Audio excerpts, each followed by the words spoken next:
Serious and you're looking for a Christ man, the one who anointed with the Lord, with the Spirit of the Lord to do his will, I'm that nigga.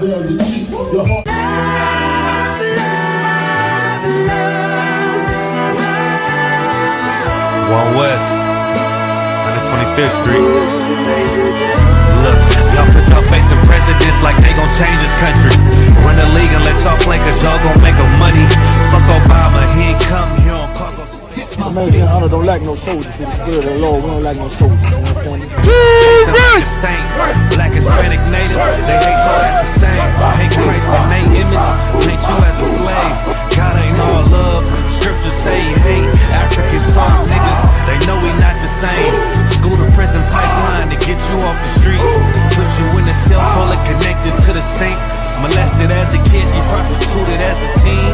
The byproduct of Martin Luther King dream. They just took the yoke off, my nigga, we ain't free. We living bleak in these wastelands of poverty. If you don't know the truth, then the lies sound promising. Prophecy, gift and the curse. Dylan started killing, they was sitting in church. Black folk forgave him, man, this shit is absurd. You should never love your enemy, that shit ain't gon' work. Yeah, fuck dying on your knees, you better die in glory. Man, I joined the UPK, taught me the art of warring. I took a nigga life like mine to be recognized. I feel that pain every day, it can't be reconciled. Pops banging, my sister a prostitute. My brother got life, and somehow I still found the truth. War ready, no cowards, no excuse. Fuck reparations, you can't bandage no open wounds. Blood on the leaves, body swing hung from a noose.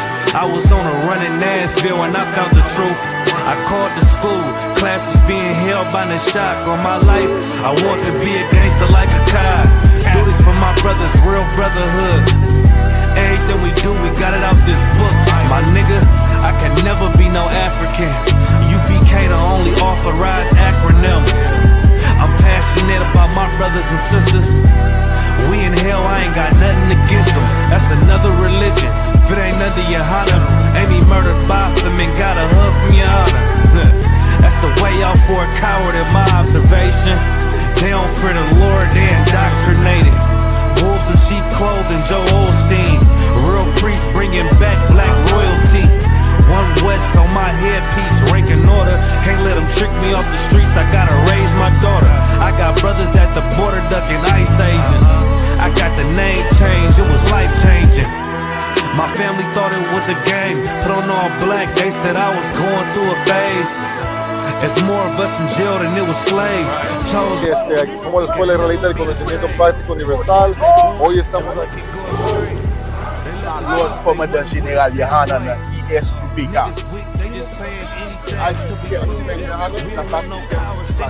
This is what Commander General YAHANNA did. This is what he did. First camp, I cut off all my dreads. I took an oath when that oil hit my head. Niggas capping like they lids. I'm a priest, I never stick no fork in no pig. I was dead till I found out how to live. This brotherhood taught me how to be a man. I came back to my roots, I had to dig. A couple gaps I had to bridge. I got a rib, I'm married to this work. You wanna serve the Lord, he ain't in the Christian church. I had to dig. Shalom, Israel. It's that time again. The I.S.U.P.K. under Commanding General YAHANNA presents the Lord's 57th Annual Passover. That's right, the Lord's 57th Annual Passover, April 4th, 2026 in Houston, Texas. All black Hispanics and Native Americans are commanded to observe the Lord's Passover. This will be the biggest Passover to date. You do not want to miss this. Fresh lamb, fresh wine, and bitter herbs as commanded by the Most High. Only $200 per person, ages 17 and up. The biggest event of the year. There is only one Passover. Passover, and it's under Commanding General YAHANNA. See you there, Israel. Shalom. Nobody else there to compare to. Train for war, men of war, and war like apparel. Prefer our leaders.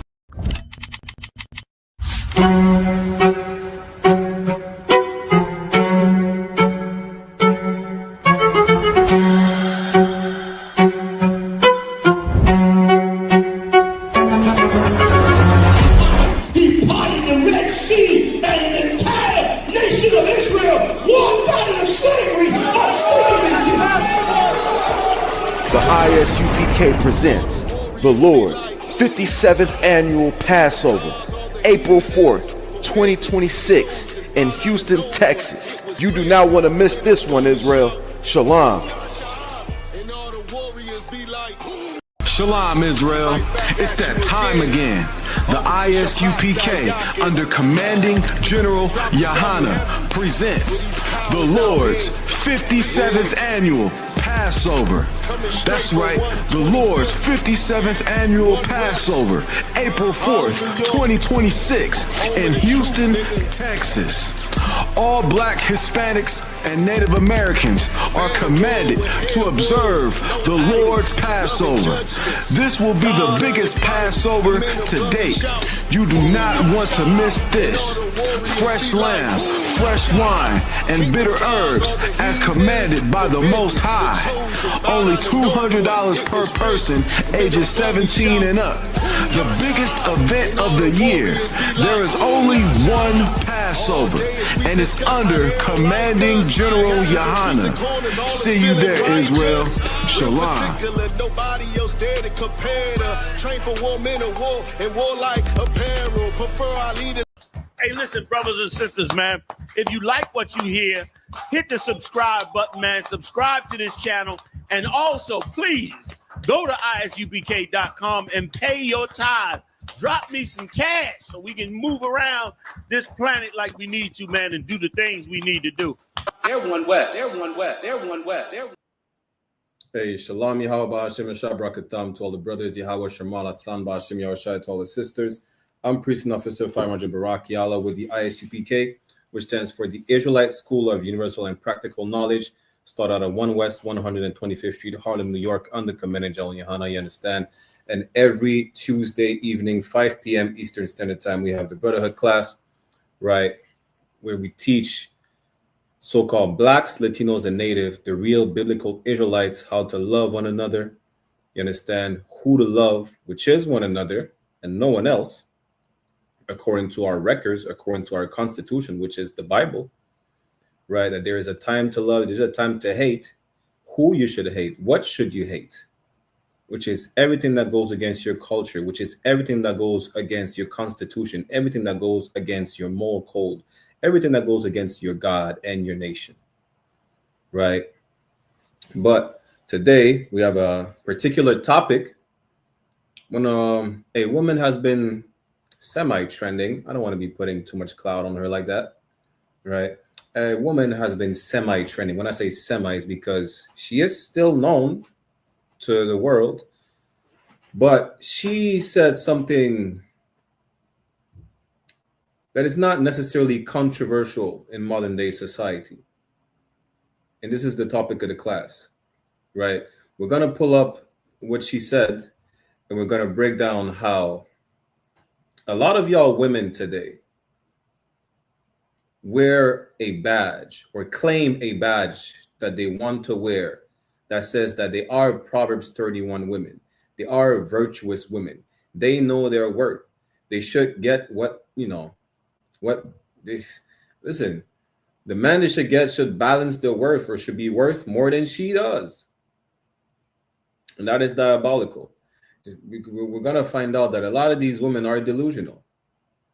One of them is the one that basically inspired this class. A lot of y'all may know her. A lot of y'all may not know her. For those who do, for those who don't, it's irrelevant. But the ideology or the message that she pushed is very well known, whether you know her or not. And it plagues our community, right?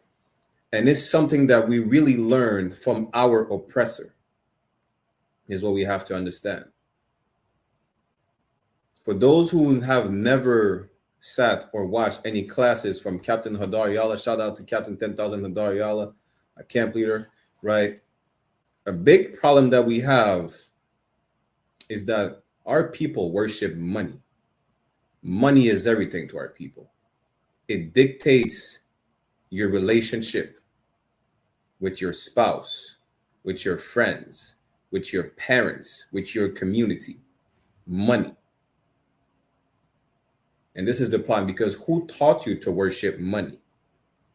That's what you need to understand. Both men and women. Even though the topic today is that a Proverbs 31 woman would never, not should, but would never divorce.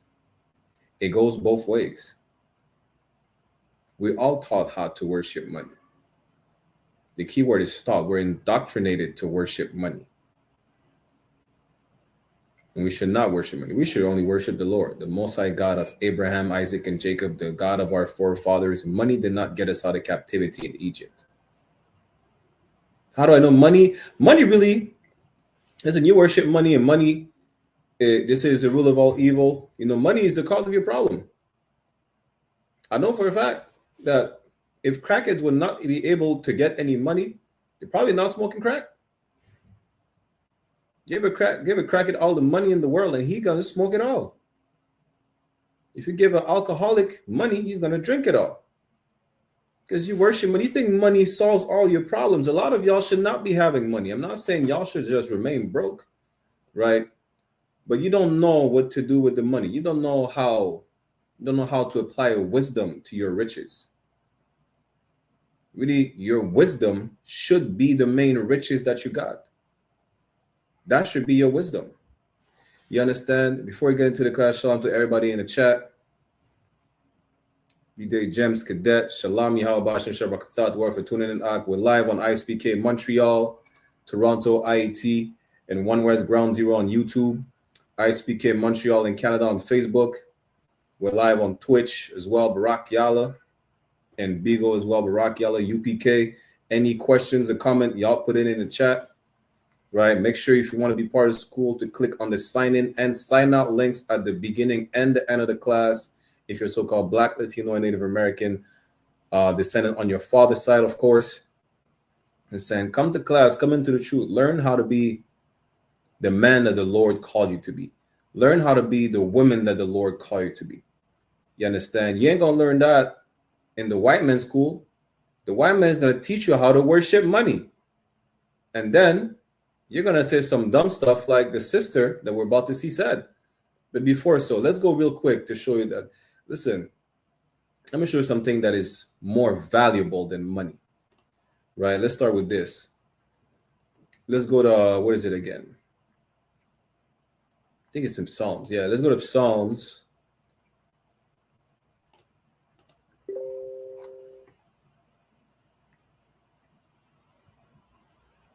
Let's go to Psalms chapter 19 and start at verse 7. I'm going to share my screen again. Any questions or comments, put it in the chat.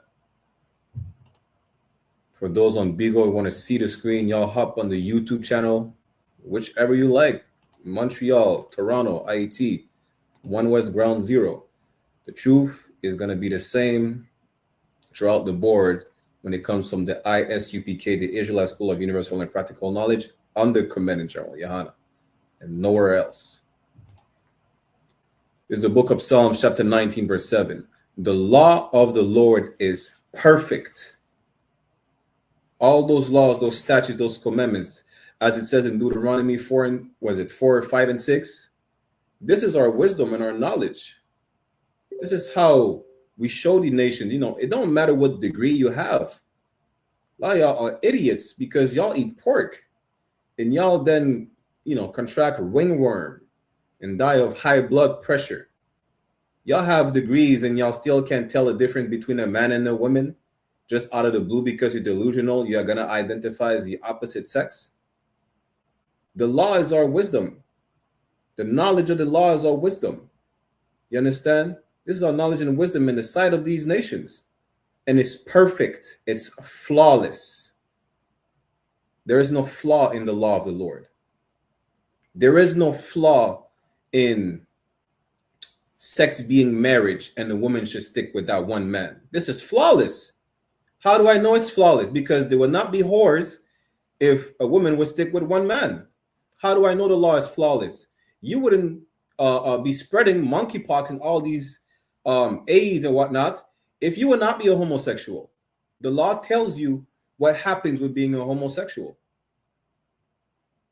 You understand? The law is brotherhood, right? It says that adultery destroyed the soul, and that, what is it again? I think it's in Proverbs. You know, it created vengeance in the brother's heart. I'm gonna pull the precept for you because I don't like to paraphrase that one, right? But the law tells you not to be an adulterer. Do not sleep with another brother's wife. You sister, do not sleep with another man that is not your man. The law tells you that, and it's perfect. It's flawless. The law prevents homelessness, you starving to death. Listen, we brought that out last class about, righteous rulership or whatnot. A lot of our people have an issue with rulership because we look at rulership through the eyes of our oppressor. The law tells us how to treat our servants. That's why it says Proverbs 29:2, when the righteous authority, the people rejoice. Righteous authority, as we broke down last time, to be righteous is to follow the law. And we just read the law is perfect. That's why the people are going to rejoice. They're not going to be afraid of being fed to gators. The Palestinians won't have to be worried about being bombarded to smithereens to the Stone Age. Why? Because the law that will be ruling with the authority among the whole planet Earth. When we're in rulership, let's read it again. Psalm chapter 19, verse 7. The law of the Lord is perfect. There's no flaw in the law of the Lord. It's perfect. There's nothing to change. It's perfect. You understand? Converting the soul. The testimony of the Lord is sure. You don't have to worry about, should I do this? Should I not do this? If you're worried about something, you refer to the law. Can I eat this fish out of the water? What does the law says? Leviticus 11 is a dietary law. Everything that comes out of the water must have fins and scale. You don't have to worry about whether it's lawful or not. Whether you're able to eat it or not. You just refer to the law. You understand? Making wise the simple. So like it. Verse 8. The statutes, right, of the Lord are right, rejoicing the heart. Listen, the Benjamite community really threw all the board with the 12 tribes, right? What do men sing about? A lot of men sing about, it's not about getting a girl. It's about getting someone else's girl. People say the Benjamite community were the most famous for that. We call it a gal thief. And Judah ain't far too behind. They call themselves Mr. Steal Your Girl or whatnot. It is much rejoice to the heart, to the spirit, knowing that there is no Mr. Steal Your Girl in Israel. In the I.S.U.P.K, there's no gal thief. You know how? Because we follow the law. We don't look at another brother's wife like, I want to sleep with her. If I know you're married, you're my sister. That's it. You're not a sister that I may potentially want to court or look at in the type of way. No, you're my sister. That's it. You're my brother's wife. You understand? It's rejoiceful to know that we are establishing a kingdom where you don't even have to worry about, another man trying to come at your girl in any type of way. Hey, shalom, sis. Oh, you're such and such wife, Most High in Christ. That's it. There's no conversation to be had with that sister. And we don't have to worry about, this man's trying to take my woman or whatnot. No. You understand? The statutes of the Lord are right, rejoicing the heart. Salakia. Sisters, you don't even have to worry about your man being on the DL. At least not in the Israelite school of universal practical knowledge. You understand? I don't know about all these Pegasus and, gold fringes wearing sodomites. I don't know about them, but I know that in the school, under Commandant General YAHANNA, the leader of blacks, Latinos, and Native, right now throughout the globe until Christ comes back, you don't have to worry at all. It's rejoiceful. You understand? There's no worry about having, what you call again? What's this brother was convicted for, Mike Vick, for dog fighting? There is law on how to treat your pets. And when you read about the law, not as per what the church teaches, because the church does not teach the law. They teach to break the law. When you read about the law, read about the commandments, you're like, well, damn, I never learned that in the church. And it really brings joy to your heart. It brings joy to your spirit when you learn about the law, when you learn about brotherhood. You understand? Counsel, not to shame a brother, not to shame a sister, to be a father to the fatherless, right? It brings joy to the heart. And that's the law. Let's keep reading. Hey, Shalom says, Yahweh Shema Ba'ashem Yahweh Shai.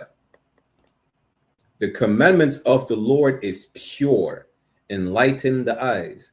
Meaning what? Listen, there is no darkness. It's not tainted. Again, we just read it earlier, verse 7. The law, the statutes, the commandments, they're flawless. They will never fail you. You understand? And don't think we're straying away from the topic. Before we get to the main specific topic of the class, the problem is that we're worshiping money. What I'm giving you right now is the context of what I'm showing you that is worth more than what you deem to be your riches. You understand? Psalms chapter 19, verse 9. The fear of the Lord is clean. What is the fear of the Lord? It's to follow the law. Is that if I don't follow the law, if I eat pork, I might die. That's the fear of the Lord. You understand? If I worship a rock, I might die. That's the fear of the Lord. If I go ahead and worship any other God than the God of Abraham, Isaac, and Jacob and prostrate to a rock, I might die. That's the fear of the Lord. You understand? The fear of the Lord which is only one God and no other on the planet, right? Is that, imagine, okay, you see the judgments, that's what you fear when you break the law. You know, it's not about, you know what, something might happen, something might not happen. Listen, what happened when you disobey your parents? You worry that you're going to get punished. That's the fear of the Lord. Worry that you're going to worry so much that you're going to get punished that you're not going to disobey your parent. Worry so much that you're going to get punished by our Father which is in heaven, Abanawa, that you are not going to eat pork. You are not going to go to church. You are not going to, smoke a blunt or smoke anything. It don't matter if it's weed, cigarettes, or crack. It's all the same. You're not going to break the law due to the fear of the Lord. Shalom, I.S.U.P.K, United Kingdom, Yahweh Shem Brakatha. The wife for tuning in, Ottawa. You understand? Enduring forever. Listen, to you Christians that the law is done away with, forever is not done away with. It's perpetual, without ending. You understand? The judgments of the Lord are true and righteous altogether. Just like when you punish your kid, you don't just punish your kid for no reason. The punishment is warranted. Why? Because they disobeyed. You said, don't play it with a socket. You're going to hurt yourself. Now that you hurt yourself, guess what? You sit in the chair. You don't touch nothing. You want to touch something? Touch the wall. Don't touch nothing else. However you discipline your kid, it's warranted. Listen, a lot of us got warranted beatings. Now, I'm not saying go ahead and beat your kid till you break their necks. That's not what I'm saying. A lot of us growing up, the way we're disciplined, you might think sometimes where it's too harsh, which it was, but sometimes a lot of us had warranted, disciplinary actions. You understand? We're told not to, listen, we're told to not follow after the crowd that commit crime, and you go and steal a bike, you end up in juvenile center. And then, you want to complain to your parents that you can't play Xbox for a year or two. That's warranted. That's probably not even enough, but that's warranted. You understand? those judgments are true and righteous. The Lord said, don't sleep with heathens, right? You go ahead. Who slept with a heathen? The Lord said, don't sleep with heathens. And what happened? Who's the slept with a heathen? The rapper Hobson. He slept with a white girl. Guess what happened with the rapper Hobson? He has a kid in Australia. He can't see his kids. The white girl said Hobson beat the hell out of her, which was a lie. I think he's banned from Australia. He can't see his kid. But guess what? The Lord told you don't sleep with that white woman.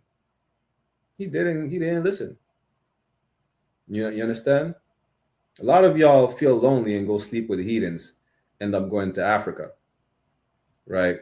And end up in a soup bowl being sold on the bushmeat market as exotic bushmeat that they've never seen before, or that they have never seen, they didn't see in 400 or 500 years. Just listen to the Lord. If you obey your parents, you don't have to worry about getting punished. If you obey to the Lord, you don't have to worry about the judgments that comes with breaking the law, because you're not breaking the law. You understand? Let's keep reading. This is where we get to the part of what is more valuable than what you deem to be riches today in this day and age. Verse 10, Psalm chapter 19, verse 10. More to be desired are they than gold. What is to be more desired than gold? We just read it. The law, which is our knowledge and understanding, our wisdom, the statutes, the commandments. You understand? This is more desired than gold. How do I know? Because Diddy is a sodomite. Diddy is a so-called high-valued man in today's standards. He's a millionaire. Is he a billionaire? I don't know. I don't care. All I know is that he don't follow the law. And now he's in jail for being a freak. It's a lie. Understanding the law, the statutes, and commandments is more desired than gold. Right? Yea, than much fine gold, than the finest gold on the planet, than the purest form of gold. That's how valuable the law is. The statutes, the commandments, that's how valuable they are. Sweeter also than honey and the honeycomb. For those who don't know, listen, honey, even today, honey is not cheap today, right? But honey is something so precious because honey is a food item that never goes bad. What did we just read? The law endures forever. Honey literally endures forever. You understand? But this is sweeter than honey. Honey has that sweetness that when you taste something that's been sweetened with honey and sweetened with white sugar, which I despise, right? Yeah. I prefer brown sugar, right? Sugar is like my woman. I prefer them with melanin, right? That's real sugar. That's not bad for your health. Brown sugar is the best. You understand? That's how you should like your woman. Melanated. And I don't mean Negro only. All blacks, Latinas, and natives, depending on their skin complexion, their hair texture, as long as they're of descending on their father's side of Negro and indigenous descent, regardless, is brown sugar. Straight out of it. Sugar cane. The point is this. You could taste a difference with something that's been sweetened with sugar and honey. Right? And just like honey never goes bad, the law will never go bad. This is what you need to understand. This is more valuable than gold. This is more valuable than what you deem as riches today. Let's see, going to verse 11. Now, basically, it says to keep the law, right? But we'll start right here. So now that you understand what is more valuable than your riches of modern day society, because today, what is your riches? It's your money, it's your assets of monetary value. Now, don't get me wrong, money is not bad.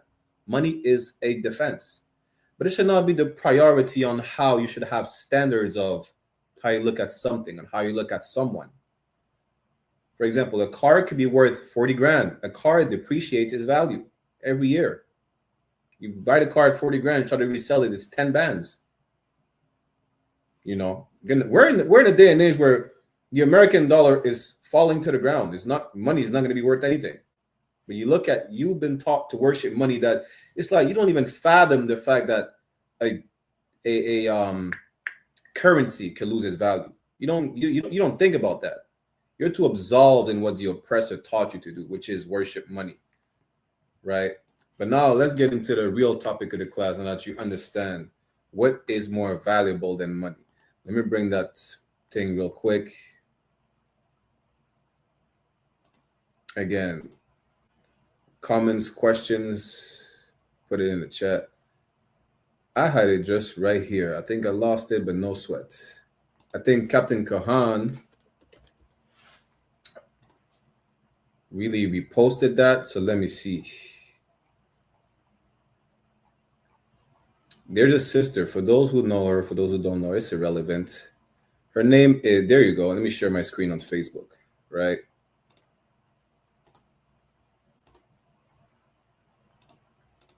And then let me get to the comments in a minute. This is Vivica Fox. She don't look nothing like she used to. I wonder why. There's a precept to that too, Salapia. But Vivica Fox said she ended her marriage because her husband earned less than she did. You know why she ended her marriage? Because her husband earned less than she did? Because she worshipped money. That's why. A lot of brothers and sisters today worship money too. But that's exactly why she did it. She stated, "My mother didn't raise me to take care of a man." Now, she never said she actually took care of the man. She just said she made more than him. It doesn't say how much he made. It doesn't say he didn't have a job. We don't know the specifics. All we know is that nobody even know who her husband is. But that's not relevant to the topic. The point she's making is that I'm the earner in the relationship. I make more. I probably make 6 figures. He probably make 5. He probably make 4. He probably makes 6, but not as much as her, or not more. Definitely not 7. And that's why she left him. But these same type of women today would claim they are virtuous women. Why? Because they could get a bag. Now, don't get me wrong. A virtuous woman with skill can get a bag. But y'all wearing that badge like you know exactly what a virtuous woman is. You put value on the bag that you're getting. It's like, you know what? He needs to bring more to the table than just his rod. Well, guess what? Maybe you should bring a mouth that's able to be shut to the table. Maybe that, because you should not eat with your mouth open. You understand? Maybe you should shut your mouth, because you say some dumb stuff all the time, like you left him because he makes less than you. What did she bring to the table? It never said he was a bum. You know, she's trying to, woman like that, because she's not the first, she's not the last. She's not something out of the ordinary in this day and age. Y'all are taught to emasculate men and to put a monetary value on a man, right? That's the problem. Let's go to Isaiah real quick. Isaiah chapter what? I think it's chapter 12, chapter 13, verse 12. Salakia. Isaiah chapter 13, verse 12 says this: I will make a man more precious than fine gold. Shalom. I don't know, for those who haven't been paying attention, we just seen what is more valuable than money. What is more valuable than fine gold? Gold today is what? 5,200 an ounce? We're talking about fine gold here, right? And a man is more precious than fine gold.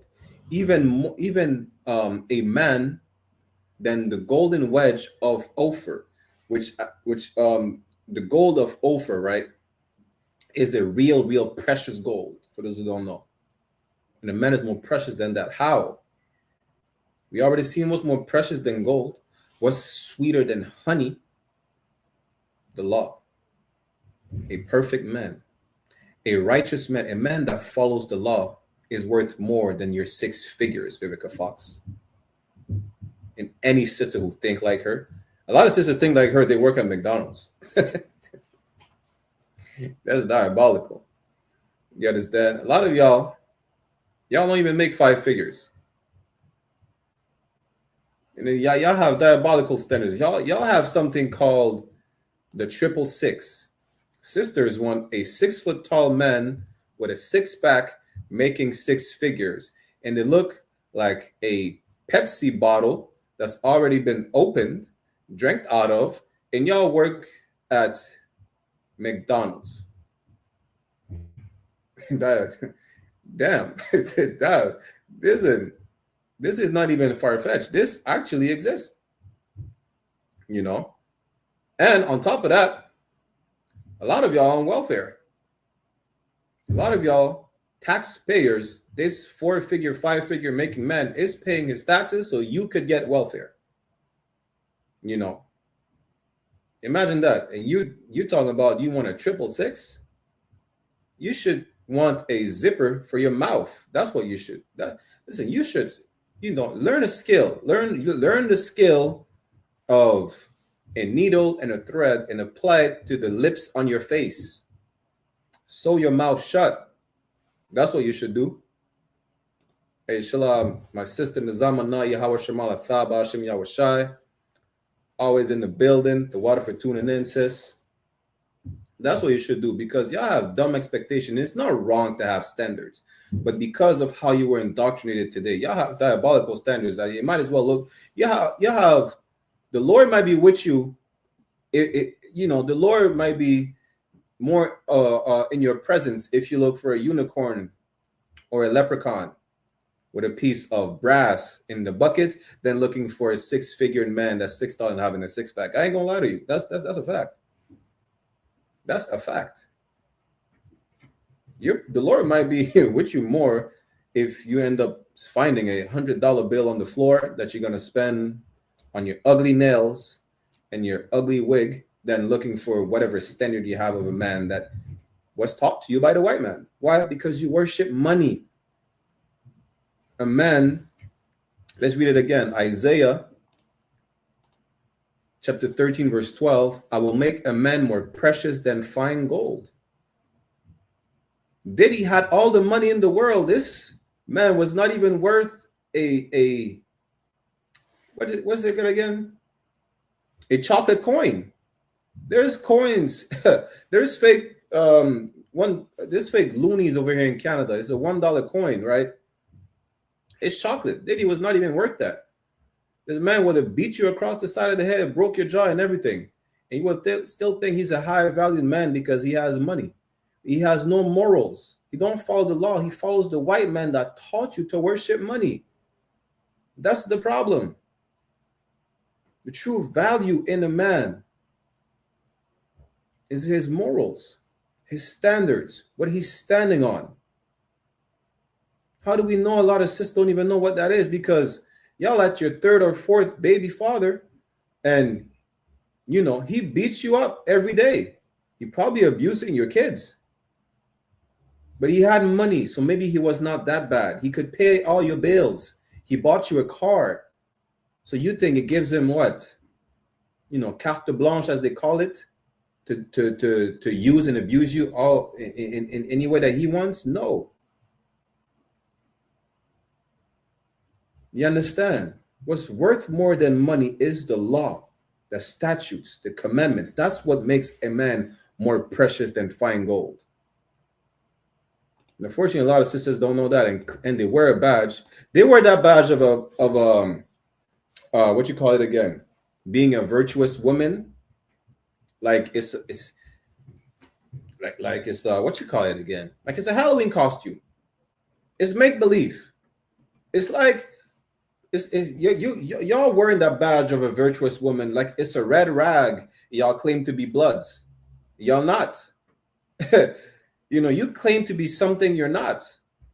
And again, I'm not even talking about the skill part of being a virtuous woman, which we're getting to right now. Let's see exactly why would a virtuous woman not not divorce? Why would she never divorce?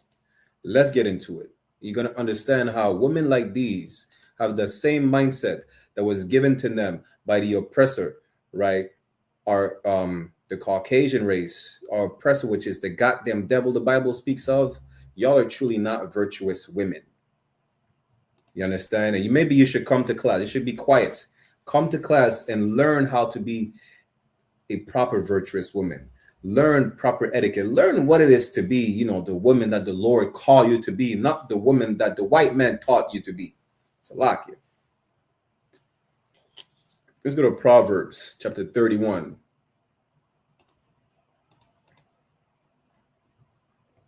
Proverbs chapter 31. Let's go at verse 10.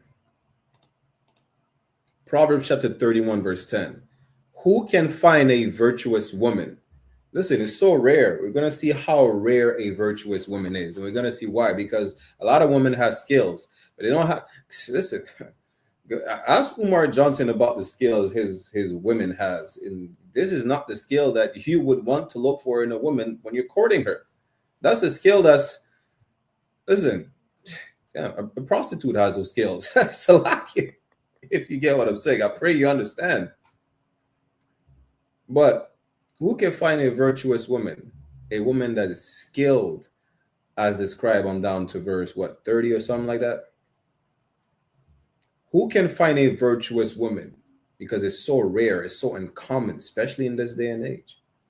For her price is far above rubies. If you have that woman, or those women, because multiple wives is not unlawful. You understand? It's priceless to have that.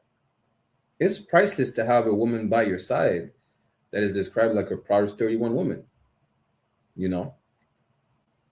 It's like you can't fathom. It's like, damn. Imagine finding a ruby. Listen, a lot of y'all would find a ruby and y'all worship money so much, y'all would go sell it. Imagine finding something so rare, you just keep it to yourself. It's for no one's eyes to look at, to see, to touch, to smell, to even think about. That's that virtuous woman. You know, she's so rare, she's so uncommon. It's like, damn, that's the unicorn. Damn near unicorn that you got, you know. Let's keep reading. Verse 11. The heart of her husband doth safely trust in her. That's strike one. That man, Vivica Fox's husband, clearly cannot trust in her. She left the moment he has $1 less than she made in her bank account. She made $10 extra on her paycheck and she left. You can't trust in a woman like that. Listen, especially in the hell that we're in, you could get a black man being oppressed. You know, you get fired. You probably will not get a job probably for the next year and a half or so. And then she looks at she's demeaning you. She's emasculating you. She's nagging you. Damn, Vivica Fox just left. She's leaving you.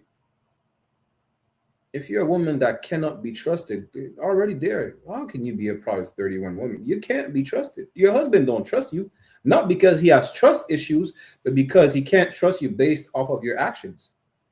Vivica Fox is a perfect example where she would not have been able to be trusted based off of her actions. She left. Women like that, listen, sisters say that all the time. You know, I run the house because I have money. Wait, what? Who even gives you the money for you to say that? The white man runs you at this point because he's the one giving the money. He's the one who has more money than you. What are you talking about? Are you dumb? Salakia. You know? The heart of her husband does safely trust in her, so that he shall have no need of spoil. You see what happened? You know, in the world, what happens is that a lot of brothers, you know, what is it again? I think it's in First Ezra, chapter 4. Zerubbabel said, you know, what's more powerful is a woman. It's more powerful than the king. It's more powerful than wine. A woman is powerful, so much so that brothers, go sell drugs to make money to impress women. They go up, they go up and down the block, risking their life, risking their freedom to buy what? A bouquet of flowers? To buy a car that is going to lose its value for a woman that will leave you the moment you're not making money. The moment you stop selling drugs, you don't bring in money. The moment, you lose the position you have at your job, she leaves you. She looks at you like, yeah, you ain't nothing. She going to look for another man. That moment, she leaves you. Well, guess what? A Proverbs 31 woman, you lose your job. You understand? And you don't have to worry about selling drugs. She will never make you feel like you have to worry about losing her if you don't make money. So you go commit crime to make sure you don't lose her. A Proverbs 31 woman will never make you feel like that. She will never make you feel insecure because, your bank account is running dry. Who knows what could happen? In the hell that we're living in, anything can happen. Listen, her bank account may be frozen too. And then what? And then what? You should leave her because she broke? Imagine that. It's most of the time is the woman leaving because the man broke. I'm not saying that he was, right? Most of the time the woman leaving because the man broke. How many men are leaving because their woman is broke? We tried to play a clip last time. Let me see if I can find it. Play a clip. The man was taking care of his woman because she had like some health issue, right? He was helping her, with just taking care of her on a daily basis, right? Helping her, whatnot. This is the perfect clip right here. I'm gonna give you an example. You should not be with a woman like this. That's why you have to be careful when you court a sister. Her actions will reveal her true self. Watch this. You do if your partner is amazing. Like, he's amazing emotionally, physically. Earlier this year, I had to have 2 brain surgeries. He stayed with me in the hospitals. He even washed my butt some of the times. Damn. But he wasn't working for a couple of months, and I'm 24 now. So I basically feel like I'm just real grown, and I just want to know, like, how long. Tell me more about this 24 grown. That's not me talking, that's the crowd. So what's your question? Basically, like, we haven't been out on any dates or anything recently, and I just want to know, like, how long do I wait before I feel appreciated? Good night. She said she had 2 brain surgeries. This man is taking care of her. He probably took some time off of work to take care of her ass. Salakia, her backside. Watching her. She had 2 brain surgeries. She probably could have not moved. He probably had to feed her. The point is, he took care of his woman. He showed true love to his woman. She said, hey, listen, now that I'm back on my feet, right? How long do I wait until I feel appreciated? Like, should I go out and look for another man? I have been on dates. I feel like, he's not the same no more. You know why he's not the same? He probably didn't get to sleep. He probably is catching up on sleep. He's probably catching up to try and fix his own self because he was busy fixing you. He was busy making sure you're all right. You can't take care of yourself, but as his woman, he's there for you. Through thick and thin, through life. Sex is marriage and it's for life. You're his responsibility. You understand? It says, a man that begat a wife begat a possession. You understand? He's taking care of his possession. He's making sure you're all right. You had 2 brain surgeries, probably can't even breathe by yourself. Probably had to pump oxygen in your lungs. Now that you're all right, you go on a podcast and make a fool. Really disrespect him to say, how long should you wait to feel appreciated? He made sure listen, he didn't leave you when you couldn't do nothing for him. How about appreciation for him? And see, that's the problem in this day and age. You haven't been on dates. The man was taking care of you after your after 2 brain surgeries, not 1, 2. You probably were a vegetable. And he didn't leave you listen, even though he could get another wife, right? It sounds like he was staying with you and you only. and you still are not feeling appreciated? Now that you're up and running, up and walking, up and thinking straight. I don't want to say thinking straight, up and thinking to a certain extent, right? Or barely thinking. See, that's why I say you should learn this. If you want to be a Proverbs 31 woman, that sister, to be a Proverbs 31 woman, should learn the skill of a thread and a needle and apply it to the lips on her face and be quiet. What does it say? Ecclesiasticus 24, is it 26 and 14? You're cute on mute. That's what it says. Because how you don't feel appreciated? He's taking care of you when you can't walk, you can't talk, you can't feed yourself. He literally had to wash you. And I say, you want to feel appreciated? So now you want to know how, you basically saying, how long should I wait before I leave him? That's what you're saying. Let's go back to Proverbs 31 and 11. Proverbs chapter 31, verse 11. The heart of her husband doth safely trust in her. He clearly could not trust in this woman. Clearly not. How? Because now that she's all right, you understand? She claims she's 24, she's grown, she knows the world, she has experience. See, 24 is still a baby. That's just, you're stupid to say that. How long should I wait to feel appreciated?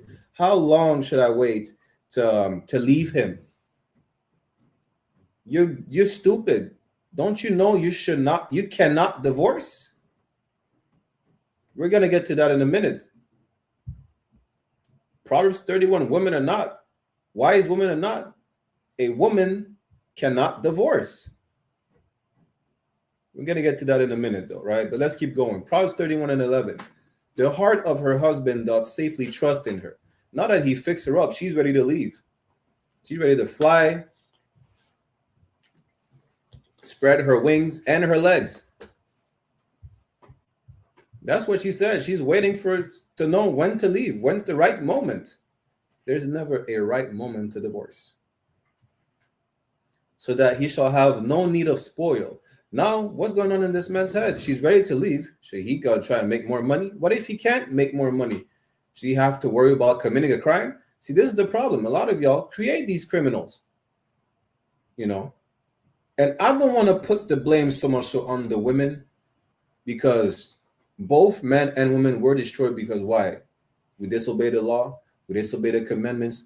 We adopt the ways of our oppressor. This is how our women learn to be selfish dragons like that. Our women learn to be selfish and worship money because they look at white women. Our brothers worship money in our sexual deviance because they observe the ways of white men. That's why. That's how.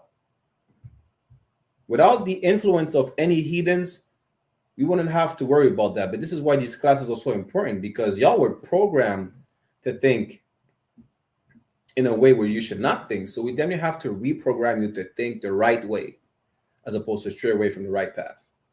This is what the classes are for, to teach you how to do the right things, to teach you how to think right, how to operate the correct way, to teach you that you should, listen, if in your head you think about leaving this person, maybe you should never have been with this person in the first place. Like, how does that make sense? You're not here to build a connection just to break it apart. You don't build a bridge just to burn it. How does that make sense? You understand? Let's read it one more time. Proverbs 31 and 11. The heart of her husband doth safely trust in her, so that he shall have no need of spoil. Verse 12. She will do him good and not evil all the days of her life. Now here's the question for y'all Proverbs 31 women who claim to be Proverbs 31 women. Whether they know what it means or not. What does it mean to do him good and not evil? What does that mean? Anyone in the chat, YouTube, Facebook, Twitch, Beagle. I'm going to let y'all answer. What does it mean to do him good and not evil? Sister said she's a work in progress. Most High in Christ. Being loyal. What does it mean to do him good and not evil, though? Think of the topic of the class. Think of what Vivica Fox did. Think of what that stupid sister said. based on the context of what we're talking about. Topic of the class, just to remind y'all, is a Proverbs 31 women, plural, would never divorce. We just played the clip with a sister is saying she's just waiting to leave her man. That's basically what she's saying. Anyone, I got an answer on Beagle. Anyone on YouTube, Facebook, what does it mean to do him good and not evil? Youngman Charles, Shalom, Yabasha Shabakatha. Be an inspiration.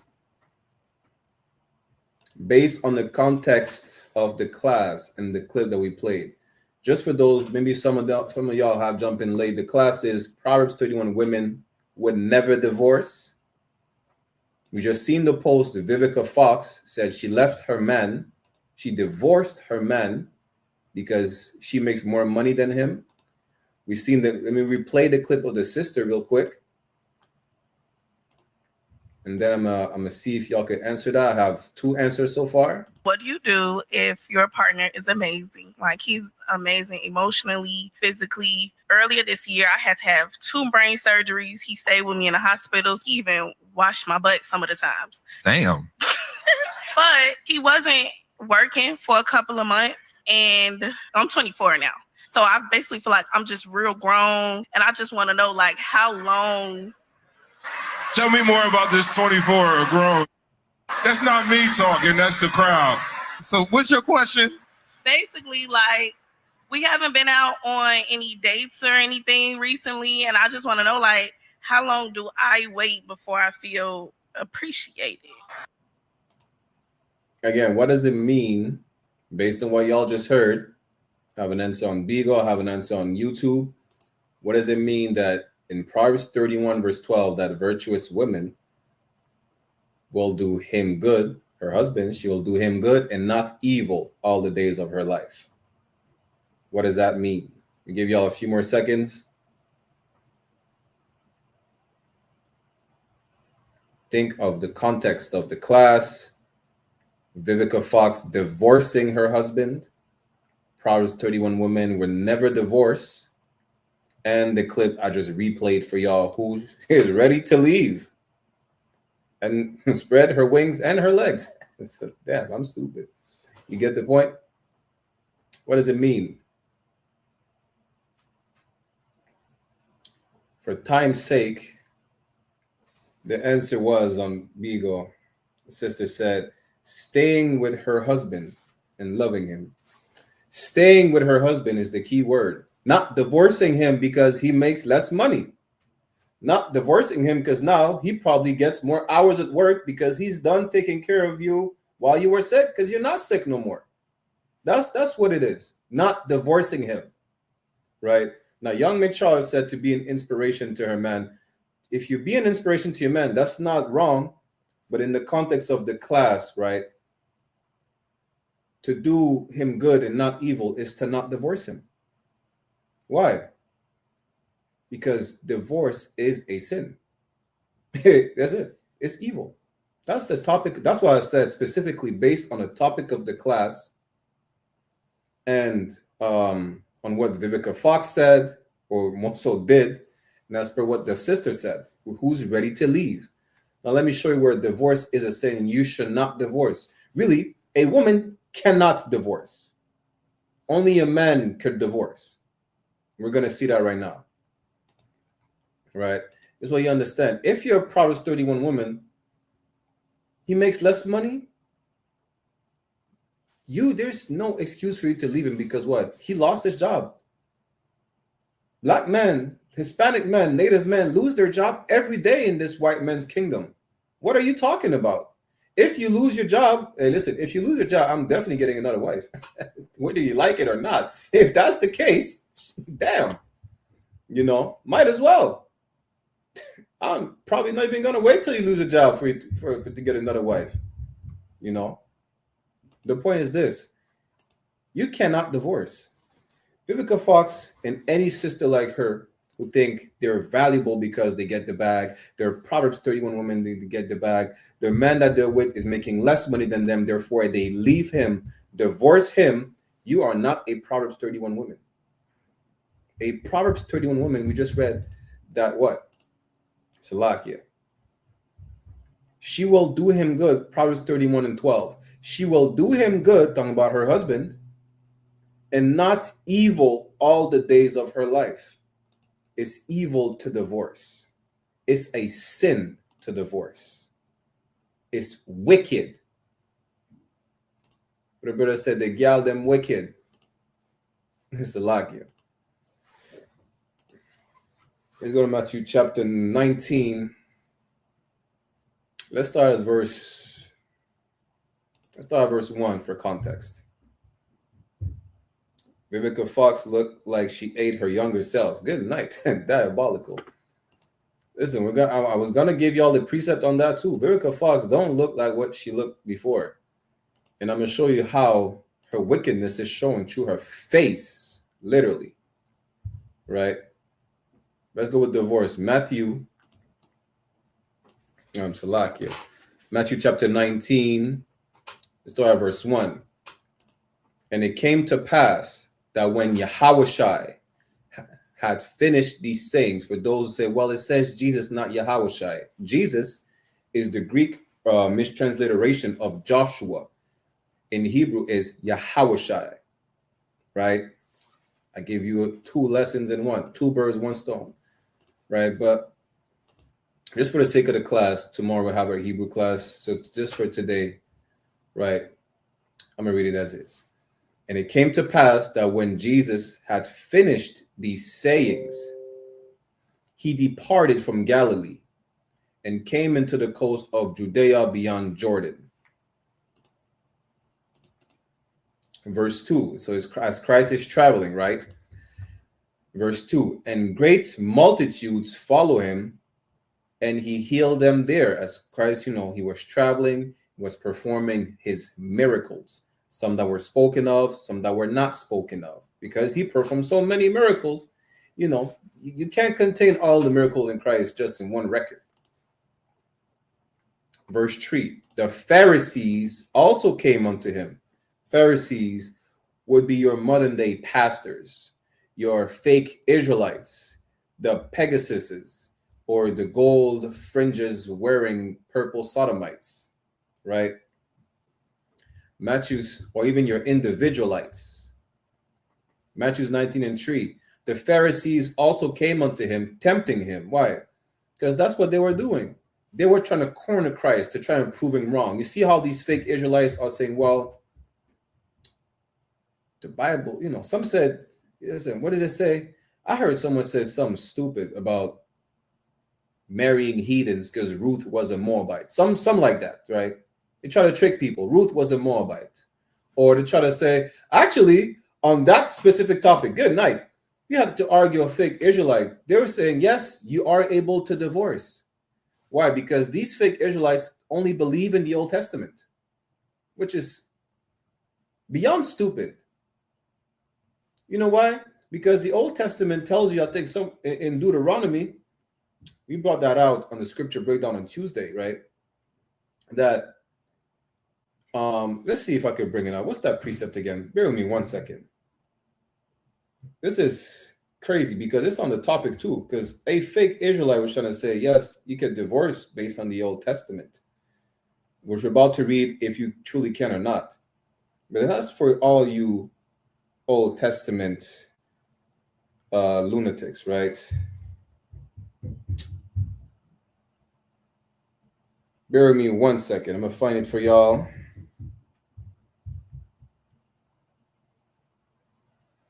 I think it's Deuteronomy 13? Yes. Good night. This is Deuteronomy 13. Let's go to Deuteronomy 13 and 6, right? This is for all y'all lunatic, Old Testament lunatics, right? Go to the book of Deuteronomy chapter 13. What do I say? Verse 6. Deuteronomy chapter 13, verse 6. If thy brother, the son of thy mother, or thy son, or thy daughter, or the wife of thy bosom, or thy friend, which is as thine own soul, meaning your family, your friend, friends of the family, your wife, the close ones, the people who say, come and let's worship a birthday. It's such and such, come to the family dinner. Happens to be Christmas, coincidentally. Entice thee secretly, saying, let us go and serve other gods. Maybe he just converted to Islam and he's doing Ramadan. He's telling you, let's try Ramadan with me. Convert to Islam. Come to the church. Change your heart. Be a reborn Christian, or whatever nonsense they say. Which thou hast not known, thou nor thy fathers. Verse 7. Namely, of the gods of the people which are round about you. Which is what? Celebrating Christmas. What's coming up next? Y'all just celebrated Valentine's Day, what, 2 weeks ago? Worshipping a sexual, deviant, drunk Roman god? If they tell you secretly, just do it. It's not wrong. Easter is coming up. Y'all about to celebrate the I don't know. I still don't understand why, but I guess it's just a heathen custom. All the deities have to be sexual deviants. Easter is the worship of Ishtar, a female deity with 10 breasts, and she's naked. All the deities have to be naked for whatever reason. Don't ask me, as a heathen.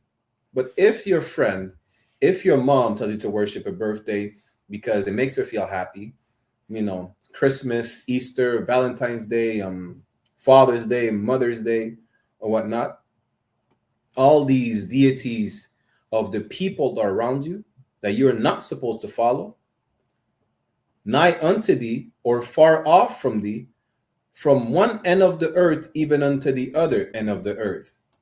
Especially y'all Rastafarians, y'all worship an East Indian god and y'all still deny it till this day. And some of y'all worship Selassie like he's a god when he said, don't work. Selassie came to Jamaica and told the Rastas, don't worship me. Y'all still smoke and say, Haile Selassie, like the Hindus say Hare Krishna. That's diabolical. But that's exactly who he's referring to. What happens if they tell you that, Old Testament Israelites? Deuteronomy 13:8. Thou shalt not consent unto him, nor hearken unto him. You should not listen to your family members to tell you to do such evil at all. But here's what you should do, though. Neither shall thine eye pity him. You should not feel bad about saying, I'm not coming to the birthday party. I don't care if my nephew cries. I don't care if my grandma cries and it makes her feel happy to see me on Christmas. I don't worship a disgusting African that was reborn into an evergreen tree. I don't. I worship the God of my forefathers. You understand? You're talking about honor your ancestors and you worship a white Roman god every 1st of January. Imagine that. I don't care if you don't want to be my friend no more because I refuse to smoke weed and worship Shiva. I don't give a damn. I'm not going to pity you. I'm not going to look at you like, you know what? It makes me feel bad to hurt your feelings. How about you hurting my feelings for not worshiping my God? Like, you see how selfish you are? You really are selfish because you don't care that I don't partake in your celebration. But guess what? Would you come to the Passover? April 4th, 2026, Houston, Texas? Are you going to pay your Passover fee? Are you going to pay your tithes? No? All right, so don't talk to me about Christmas. I don't give a damn. You don't feel bad, but guess what? I don't feel bad either. You understand? Neither shalt thou spare, neither shalt thou conceal him. Here's what you should do. This is the most important part for y'all fake Israelites, the Old Testament nutcases. Verse 9 is the emphasis of what you should focus on. If someone tells you to worship another god, a birthday, Valentine's Day, because you're a simp, right? And you're afraid that your woman is going to leave you if you don't offer her a box of chocolate. Or if your kids say, you don't love me because you haven't given me a birthday gift, or because you refuse their Father's Day gift, their Mother's Day gift, say what you should do if you only believe in the New Testament. That's how I know you don't believe only in the Old Testament. Salakia, you don't, because none of you are doing Deuteronomy 13:9. But thou shalt surely kill him. Well, damn, it went from 0 to 100 real quick. I said, damn, that thou shalt surely kill him. Thine hand shall be first upon him to put him to death. You should not even bat an eye. That's what it says. To all you Old Testament brothers and sisters who lack intelligence, say you could divorce, y'all truly don't believe in the Old Testament, because none of y'all are first to put hands on a sinner, telling you to worship another God, telling you to convert to Christianity, to Islam, to Buddhism, to Rastafarianism. None of you are doing that, or putting hands on nobody. And I'm not saying that you should. I'm just proving how you're a hypocrite, right? Because in the Israelite School of Universal Practical Knowledge, we do not advocate for any acts of violence towards anyone, any group, Israelite or not. But this is just to show the hypocrisy of you Old Testament only followers. You understand? But thou shalt surely kill him, thine hand shall be first upon him to put him to death, and afterwards the hand of all the people. Y'all ain't doing that. None of y'all are doing that. You know, the point is this: a lot of you Old Testament fake Israelites with fringes, looking like dresses, you know, peggers or whatnot. Y'all the Pharisees that would have came to challenge Christ during his time. So let's go back to Matthew chapter 19, verse 3. Matthew chapter 19, verse 3. The Pharisees also came unto him, tempting him, and saying unto him, is it lawful for a man to put away his wife for every cause? They were saying, can a man just throw away his wife because she tried to stab him in his sleep because, she's throwing a fit? Can he leave his wife because she can't cook? Can he leave his wife because, I don't know, she got fat and she's not losing the weight she gained? Or maybe you like big women and she lost the weight and she won't gain it back. I don't know. I don't care. The point is, can you leave your wife for any reason? That's what the Pharisees is asking Christ. And again, they're tempting him, meaning they're trying to test him. They're trying to trick him, really. It's a tricky question. That's what they thought it was, right? Salaki. Matthew chapter 19, verse 4.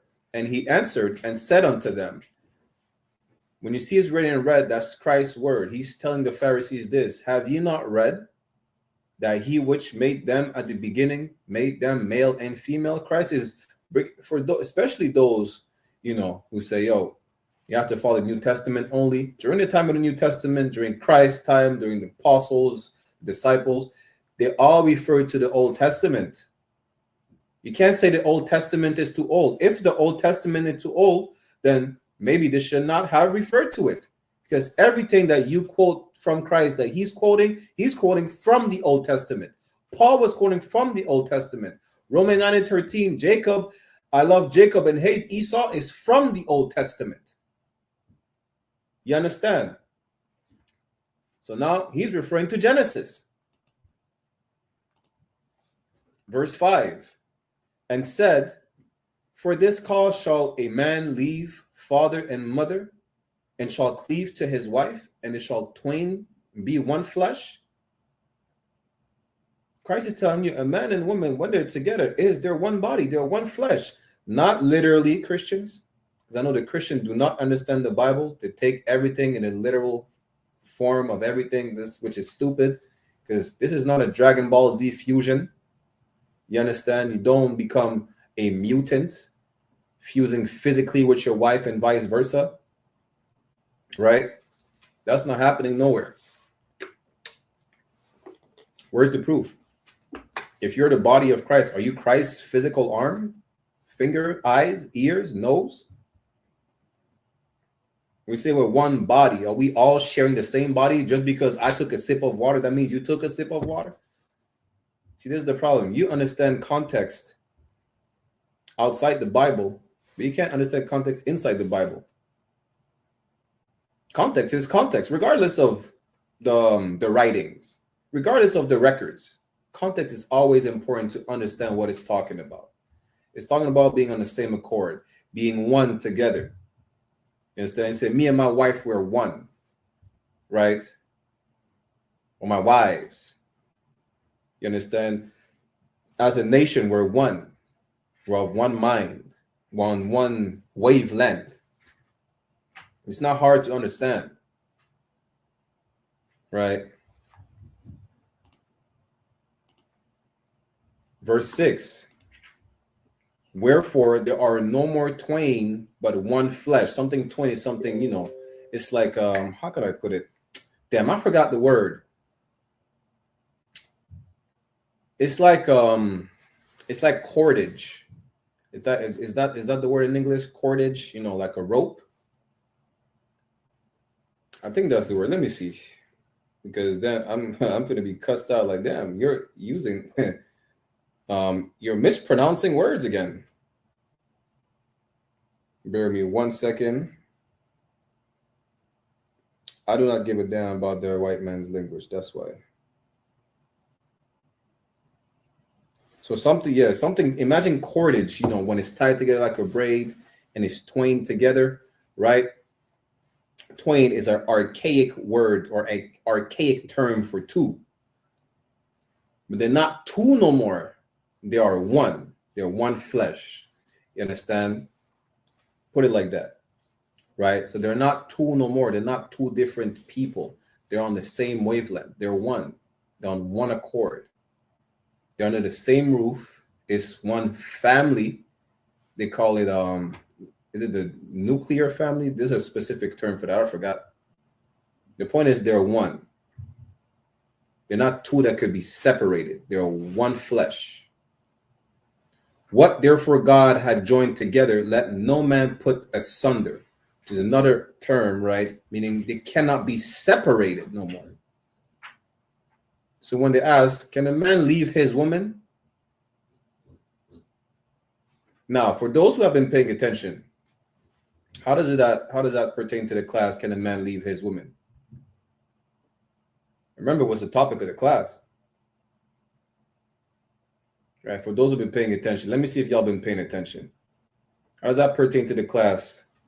Can a man leave his woman?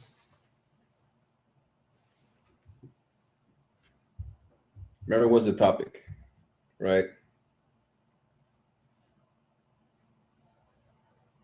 What is the topic of the class? Y'all remember? Because I know, but do y'all know?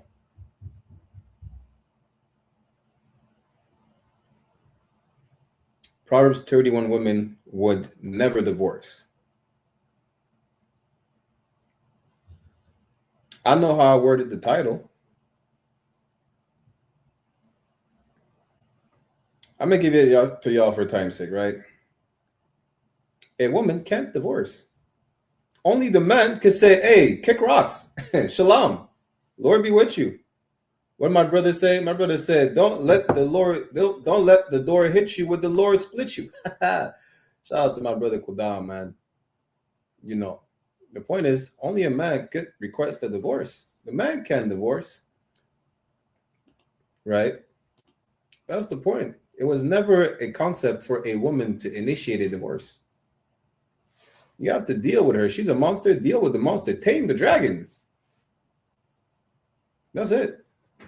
Put the batteries in the remote and press the mute button. Sometimes that's all you got to do. The point is this, right?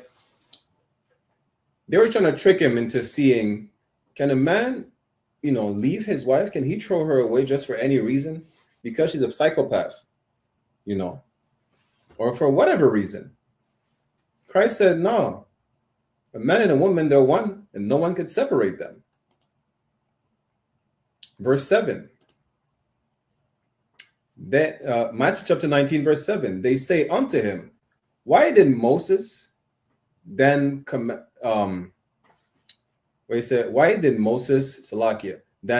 to give a writing of divorcement and to put her away? That's how they try to trick him. right? Why did Moses say, yeah, go ahead? She's crazy. Leave her. Just write on the paper, you're not together no more. Leave her, right? She don't know how to cook. She was big. She lost her weight. She can't gain it back. She never had weight. She gained weight. She can't lose it. Just leave her. The fact, it's not like we never knew our records. This is the time we're in Roman captivity. Under the Romans, we still refer to when the records of Leviticus, of Exodus, of Deuteronomy, of Numbers. That's where Moses is mentioned. You understand? They told Christ, yo, why Moses said, yeah, go ahead and divorce. Just throw her away. You can't tame the dragon. Let the dragon loose. Verse 8. He said unto them, Moses, because of the hardness of your hearts, suffered you to put away your wives. But from the beginning, it was not so. You know why? Because coming out of Egyptian captivity, just like today we're in hell, you were programmed today, just like today you're programmed by the white man who's the oppressor, your modern day Pharaoh. You were programmed to act like the Egyptians. They have no moral codes. They have no commandments, no laws. They'll probably, break each other's jaws. She probably try to, smother you in your sleep with a pillow. Whatever the reason is, Moses said, you know what? So y'all don't kill you. We were what? In 40 years in the wilderness. Moses did not have time to argue with you 40 years in the wilderness and fix your relationship issues. He said, throw her away. Not throw her away, but he said, go ahead, let her go, leave her. You can't handle her. It's too much. We're trying to get out the wilderness. 40 years. You understand? From the beginning, there was never supposed to be divorce. It's so important, like when you court a sister like this, and both for men and women. If you courting a brother to sis, watch this. The man above us said, start an argument with her. Start an argument with him. See their reaction what is an argument. Do they look like they're about to rip your head off? Are you ready to deal with that for the rest of your life? Because once you have sex, it's a done deal. Can you deal with her? What? Some sisters are more emotional than others once a month, if you get what I'm saying. Based on that reaction, are you willing to deal with that for the rest of your life? Because you can't throw her away. It was never supposed to be so. You can't throw her away. You can't. It was never supposed to be so. So like, if I may ask, go ahead, ask your question. When I see it, I'm going to address your question. No sweat, sis. You understand? You decide to sleep with that person. Well, you should have find out the bad and the ugly, right? That's what I want to know. Find out the bad and the ugly, because it's good. Listen, everyone enjoy good days, sunny days, walks on the beach. It smells like flowers or whatnot. But can you weather the storm together? And that's why it's so important. The courtship is so important, because if you are not willing to weather the storm with that person for the rest of your life, you should just not sleep together. And it's not like the bad days are going to be forever, but while they last, can you handle that together? Can you suffer together? I don't give a damn about smiling with you. I'm not saying it's not important to smile with your significant other, to enjoy each other's time, being able to laugh together. That's not what I'm saying, right? What I'm saying is, are you willing to suffer through the bad days with that person? Whether it's y'all go through it together, or maybe you need support, maybe she needs support, and vice versa. You understand? Because once you're together, hey, listen, you married a psychopath that's trying to stab you in your sleep. You decided to sleep with her. You can't complain now. If you didn't learn or figure out her psychopathic tendencies, that was your job. That's what the courting process was for. Same sis. You married a man that broke your jaw, but you had sex with him. You should have figured out maybe he has an anger problem. He should seek a therapist. It's not the end of the world. Maybe he just needs help, before I court. Maybe I should give him more time, because I don't want to be ending up with a broken jaw, wired shut for a year or so. But guess what? Now that you slept with him, you have to deal with that. And again, there are steps to take. Like there is a moment of separation if needed be. That's not today's class. It's in Corinthians, right? But even during that moment of separation, that doesn't mean you divorce, right? And also always seek counsel. Always seek counsel.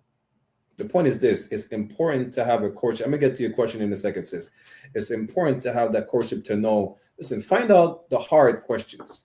Find out the bad and the ugly of the person. And now ask yourself, are you really willing to deal with that for the rest of your life? You know, it doesn't matter if you have one woman, if you have multiple women, but are you willing to deal with it? Because once you have sex, it's forever. It's for life. You know, let me just finish this precept on divorce and I'm going to get to your question in Ecclesiasticus, right? Matthew chapter 19, verse 8. And he said unto them, he said unto them, Moses, because of the hardness of your hearts, suffered you to put away your wives, but from the beginning it was not so. A Proverbs 31 woman would never divorce her husband. She would never do him evil. She would do good and never evil. We just read that earlier. Divorce is evil. You were never supposed to divorce. It's evil. You're a whore. You treat rods like stepping stones. Salakia. You don't swing from branch to branch. You swing from rod to rod. That's crazy. And it's evil. If you do the opposite of what the Lord said, doing the opposite of what the Lord commanded, doing the opposite of the law, which is breaking the law. Sex is marriage. That's for life. If you divorce your husband, you are evil. And I needed to go to Ecclesiasticus anyways, but let's finish that real quick, right? Matthew chapter 19, verse 9. And I say unto you, whosoever shall put away his wife, Christ is addressing the divorce part now, right? Except it be for fornication. This is the only reason valid for divorce, that your wife commits an act of fornication, which is unlawful sex, whether she does, whether she's what you call it again, a lesbian, right, or bestiality, or she commits an adultery, she goes sleep with another man. If she commits an act of fornication, which is unlawful sex, right, then this is the only reason for you to let her go. Tell her shalom. Kick rocks. If you want to leave, bitch, leave, bitch. Bless your heart. You know, that's the only reason, right? And shall marry another. This scripture is twofold because it's not only talking about divorce, it's addressing forceful monogamy that we are forced to adopt today. Because if you don't love her no more, and you want to marry another wife because she's probably more pretty, she has the weight that the first one lost and won't gain back, or you know, she has the shape that the one lost, and whatever she has that the other one don't have, right? If you divorce a woman just to get another one, you understand? You committed adultery. That's what Christ's saying. Why? Because now that you throw her away, which technically she's still married to you, unless in the moment she goes have sex with someone else, she commits adultery. But you had her commit adultery by throwing her away to the wolves. I don't like saying the wolves because I'm a Benjamite. You threw her away to the what's the word again? Shawonya. What's the Shawonya in English? To the scavengers. That's what it is. You threw her away to the scavengers. You understand? And now she committed adultery. Whoever slept with her committed adultery because that was your wife. And therefore you committed adultery. Then call it adultery by association at this point. You understand? And whoso married her, which is put away, thou commit adultery. You see a love triangle, that's an adulterous triangle. That's what it is. There's no reason. Listen, she tried to stab you in your sleep. Maybe tame her. Tear it up. Oh, good night. Maybe, You need to beat it. Let me not say that, because if you're not a Benjamite, you're not going to understand. Maybe you need to render her due benevolence according to the marriage, right? Do your marital duty. That's what you need to do.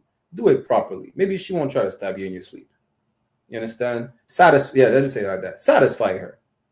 Maybe she needs more satisfaction from you. That's what she needs.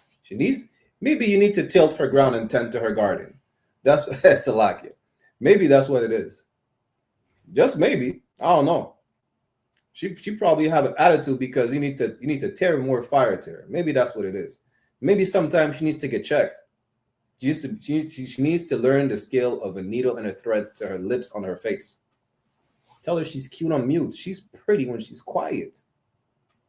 Tell her that. That's what she needs sometimes. And I'm not saying, sis, don't be talking, don't be conversating with your husband. A lot of y'all need to watch your mouth. You understand? A lot of y'all need to watch your mouth. That's what it is. And maybe you should think before sleeping with that person, that you won't be stuck with their bad and ugly ways for life. That's really the main part of it. Maybe that man should have vetted Vivica Fox a bit better, because now she divorced because he makes 10 bands and she makes what, 100? Who cares? It doesn't matter. But that's the point. You can't divorce. First of all, a woman, that's a white man told you initiate the divorce because black man ain't shit. Salakia. That's the white man who told you that. A white man told you money is more valuable than your man. Money does not protect you from a home invader. It doesn't. The rich people get. Damn, Kim Kardashian got robbed in Paris. She's rich. Money didn't protect her. Someone tried to break and enter Donald Trump resort on Mar-a-Lago, however you pronounce it. Imagine that. Of course they got dealt with. But even then, Trump is not safe with the money that he got. And you think because you make $100,000 a year, you're safe? You're not. You're just stupid. What is it? Let me bring these two precepts and let me get to your question, sis. They go to Ephesians. Is it 5?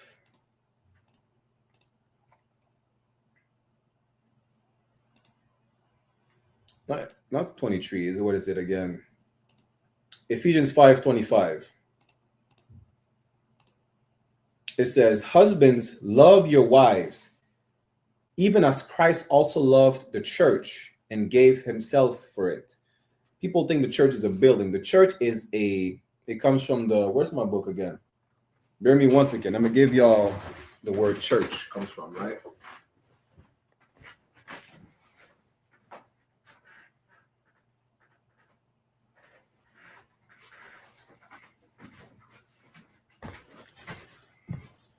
This is a Zondervan Pictorial Compact Bible Dictionary. The word church,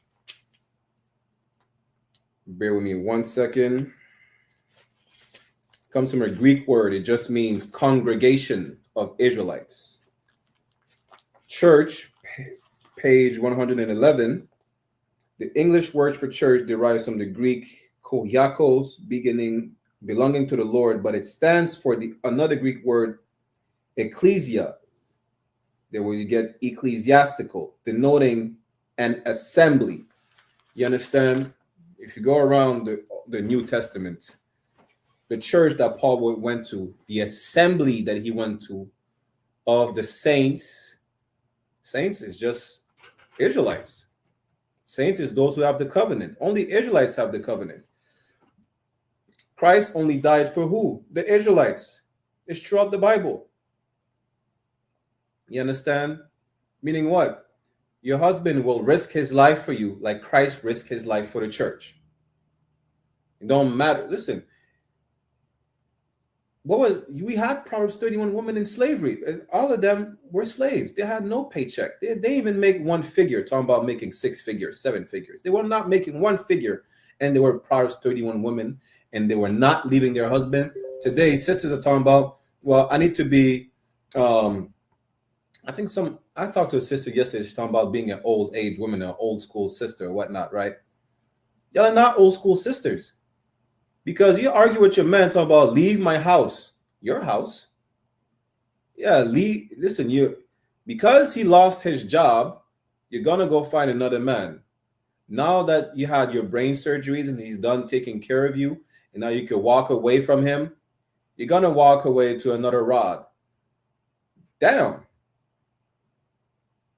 You don't even dress today. Talking about being an old school woman. Old school women had clothes on. They didn't have OnlyFans. Yeah, they were not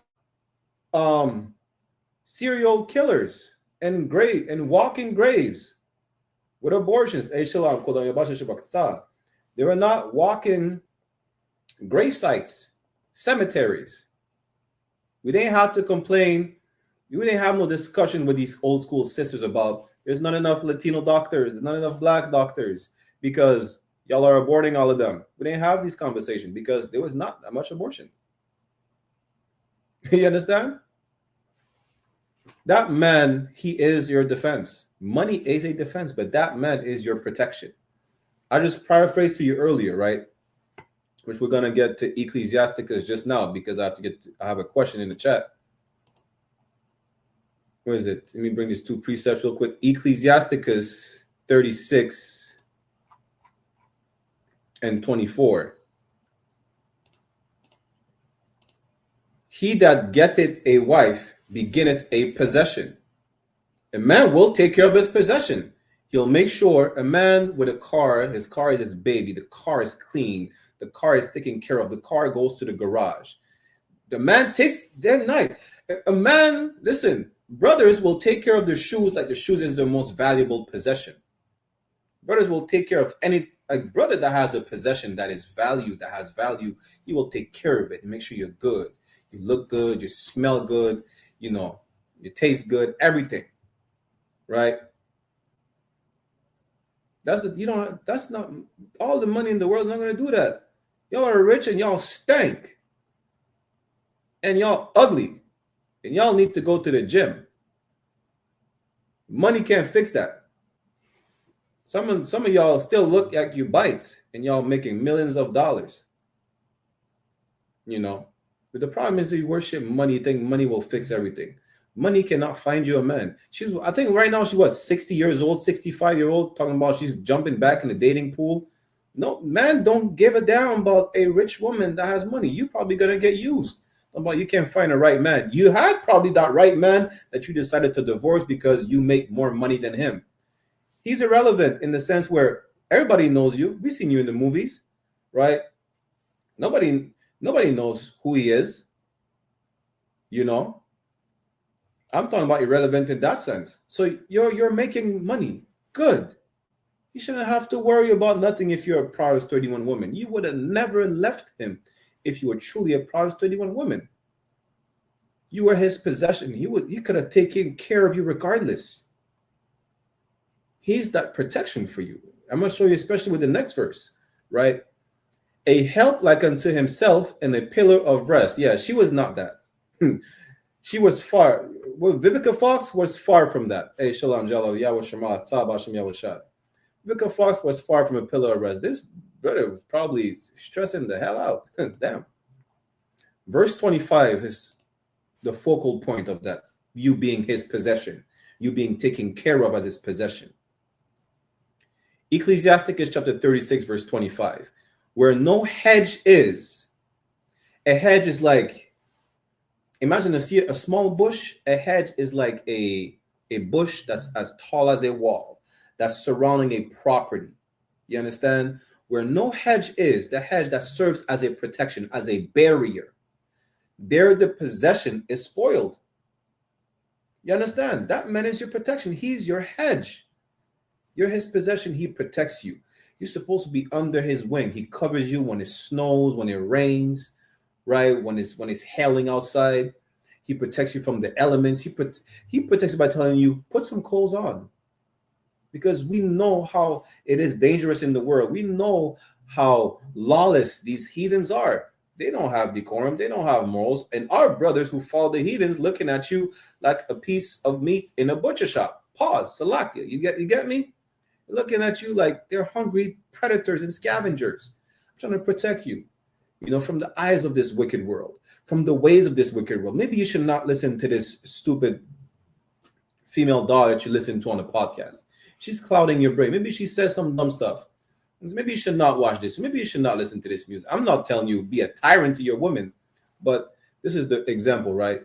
A man is protecting you. You're his possession. He values you. You're something that has value to him, just like he would protect his car. Some brothers don't even want nobody to look at their car. Make sure the car is clean, shining. They don't even drive the car nowhere special. It's like on a special occasion. It's so special. You understand? It's the most prized. You are his prizeful possession. You need to understand that. And no money in the world would make that man just say, you know what, I want to protect her. They think they're gonna empty your bank account. They don't get down about the money. Really, y'all stop thinking like white people. The brother will not give a damn about the money. Again, money is not bad, but it should not be number one in your list. Well, you know what? I'm looking for a six-figure man with a six-pack, with a 6 foot tall. Might as well have, I hate to use that word, better luck, because we don't deal with luck, right? You have better chance of finding an albino. You have better chance of finding a Pokemon. That's what I'm gonna say, straight up. You have a better chance of achieving Super Saiyan 11 or 12, whatever level they're at today. That's it. You understand? But that man will become his wife. You're his possession, and he's the hedge around you. He is your protection. Now, let me get that other precept in Ecclesiasticus, and I'm gonna get to your question right away, sis. Like it for being long-winded, right? I think it's in the same chapter too, anyways. It's the book of Ecclesiasticus.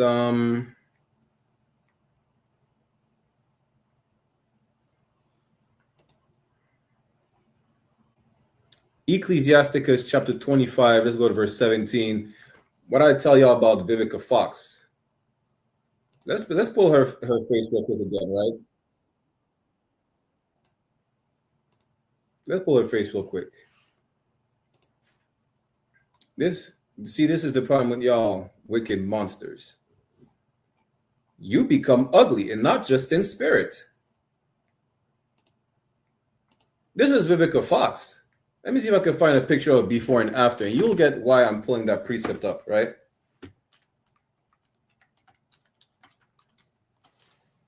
Before and listen, I just try to look before and after. It said before and after surgery.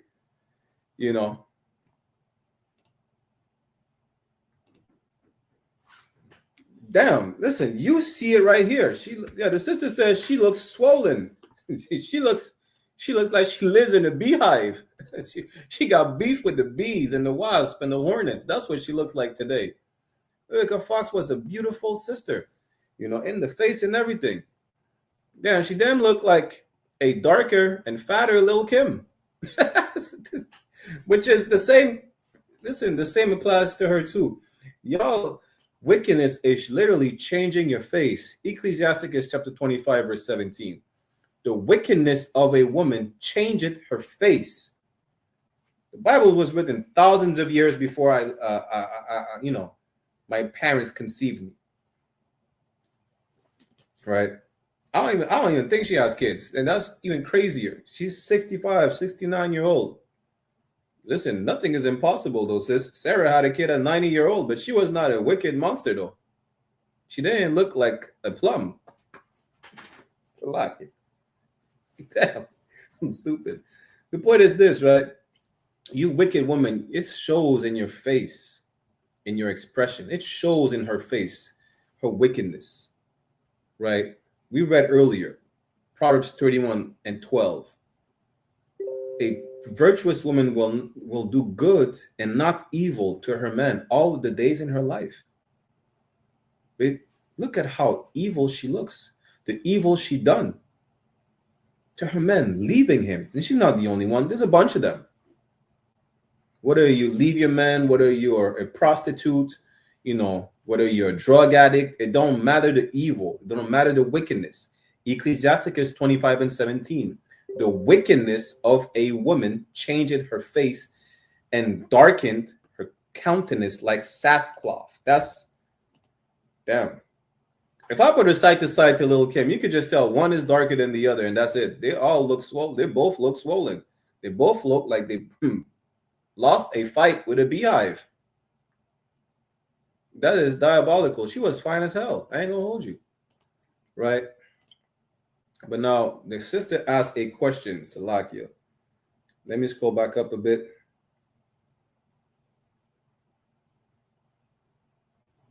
Again, we're live on Bigo. I.S.U.P.K. Montreal, Toronto, IET 1 West Ground Zero as well. YouTube and Facebook. Tap. Click the like button, share. Let me scroll up to her question.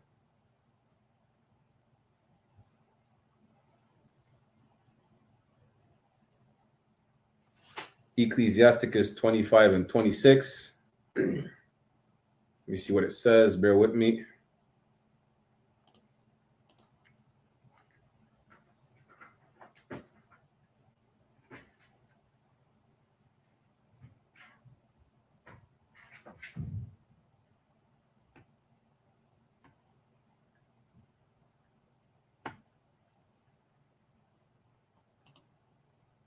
Ecclesiasticus 25:26. If she go not as thou wouldest have her, cut her off from thy flesh and give her a bill of divorce and let her go.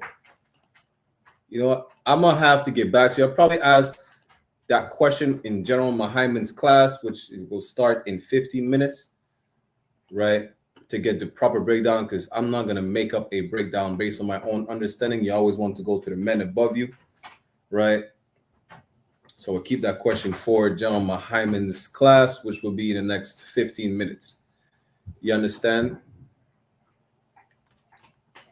This is not the Christian church or the fake Israelites where we make up our own breakdowns, right? Let me put the sign out links in the chat. As a matter of fact, because we're running short on time. I'm the Barsis. Any other questions or comments, y'all put it in the chat. Salakia.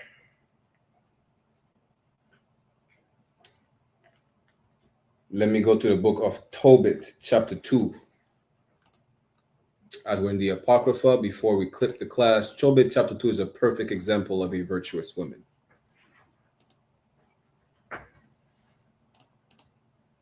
Of a man that was making less than his woman as far as the income. As a matter of fact, Tobit lost his job. This is the book of Tobit, chapter 2, verse 10. Probably going to finish with that. Tobit, chapter 2, verse 10. And I knew not that there were sparrows in the wall. And my eyes being opened, the sparrows muted warm dung into mine eyes. And a whiteness came in my eyes. What happened? Tobit became blind. The accident happened. The sparrows is like a bird, like a small bird. You understand? The bird blinded him. It was an accident. And he became blind. He could not go to work. And I went to the physicians, which is a doctor, but they helped me not. Moreover, Achiacaris didn't nourish me until I went into Elamais. You understand? Tobit could not even work. This man was crippled. He was blind. And what did his wife Anna do? Verse 11. She did what Vivica Fox did not do. She stayed with her husband. Tobit chapter 2, verse 11. And my wife Anna did take women's work to do. She went to work. She picked up the slack. What did we read in Proverbs 31? Let's see. Proverbs 31 and what is it again? Proverbs 31 and 11. The heart of her husband doth safely trust in her, so that he shall have no need of spoil. Tobit had no need of spoil. The man cannot speak. He didn't get robbed nobody. Believe it or not, blind people rob people too. You know, some blind people can sell drugs. What is it? What is the movie with Denzel Washington and the white boy? Training Day. Snoop Dogg was in a wheelchair selling crack. You know, crippled people commit crime. Tobit didn't. Besides the fact that he was a just man, he was a man that follows the law. He was a man like Job that despite his condition, you know, he didn't curse the Lord. He took on the bad days. He took on the bad days. You understand? He suffered the bad days. You know who he suffered the bad days with? Anna, his wife. You understand? She went to work. He didn't have to worry about her leaving. He could not work. He was crippled. The sister said her man took care of her while she had 2 brain surgeries. Now that she's good, up and running, she's asking, when should I leave him and enjoy myself and feel appreciated? Anna did not say, when should I leave him and enjoy myself and feel appreciated? Anna went to work. You understand? That's a virtuous woman. She did good and not evil to Tobit. She didn't divorce Tobit when he became blind. She didn't say, the hell with you, I'm going to find another man that can see, can appreciate my beauty, you know, can see the money he puts in my pocket, can see that he makes more money than me. She did not say that. What she did, Tobit 2:11, and my wife Anna did take women's works to do. She went to work. She said, hey, babes, no sweat, I got it. That's what she told Tobit. She told Tobit, I got this. I got us. Why? Because we're one flesh that no man shall put asunder. That's what she told Tobit. You understand? Verse 12. And when she had went down home to the owners, they paid her wages and gave her also besides a kid. I'm going to just break this down real quick, right? She went to work. Not only is she being paid wages, but you'll see, right, how much of a Proverbs 31 woman is and how she embodied a Proverbs 31 woman. Y'all should be like Anna. Y'all should be like the woman that's described in Proverbs 31 because she was. She was so virtuous, she got a bonus, you know, not because they were lusting after her. We're going to break down why she got a bonus. She only got her paid her money for her work. But you know what they did? They gave her a kid. A kid is an old English word for a baby goat, right? Verse 13.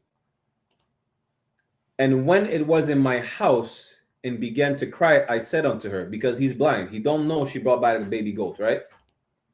From whence is this kid? We don't have money like that to buy a baby goat. You understand? Is it not stolen?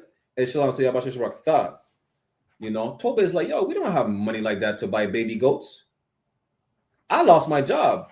It's not you supporting the both of us. How did you find the money to buy a baby goat? You know, did you steal it? Where does this come from? That's what Tobit is telling Anna. He said, render it to the owners, for it is not lawful to eat anything that is stolen. Tobit is such a righteous brother. He said, yo, I don't know where you got this from. We bring that back. We're not taking stolen property. I don't know who you stole it from. And not that she stole it, but he's just a righteous man. He was just speculating. We're so poor. We can't afford that. I don't know how you afforded this. You know, where you got this from. But you take that. You take that back. Salaki. Bring that back because I'm already blind. I'm already, you know, I don't know if the Lord, I think he was asking the Lord, I don't know what I did, but I'll take the punishment and smile or whatnot. You know, he's already know that he's being afflicted right now. He ain't trying to be afflicted because of a stolen good. He said, no, bring that back. Let's see what she says. Verse 14. But she replied upon me, it was given for a gift more than the wages. She said, no, I didn't steal it. On top of what I was paid for, they gifted me that kid, that baby goat. Howbeit I did not believe her, but bade her render it to the owners. And he still argued with her like, nah, I ain't believing you. Now, why would people give you a baby goat? What did you do for that? You know? And I was abashed at her. But she replied upon, see, he's arguing with women like, no. I ain't trying to hear that. I don't know where it come from, but I ain't trying to hear that. They gave it to you? Why? You know, did you flash him or something? No, I'm stupid. I'm playing around, but you get the point? But she replied upon me, where are thine alms and thy righteous deeds? Behold, thou and all thy works are known. What does that mean? Focus especially on the last part where she said, behold, thou and all thy works are known. Focus specifically on this last part. For time's sake, I'm going to give it to y'all, right? This is Proverbs chapter 31, verse 23. Again, a virtuous woman. This is why they gave the goat to Anna. This is why they gave the kid to Anna. Her husband is known in the gates. Tobit was a righteous man. He was known for his deeds. He was known for his works. They knew this is Tobit's wife. The man that's blind, the man that can't work. She's going to work for them, the household. The wages, you know what? On top of the wages, here's a kid, a baby goat. Why? Proverbs 31 and 23 tells you why. Her husband is known in the gates when he sitteth among the elders of the land. That's why. You understand? Vivica Fox is, nobody know who knew who her husband was until she divorced him. That's the problem. You understand? That's the problem. Let me get one more precept, and I'm going to end it right here. And bear with me 1 second.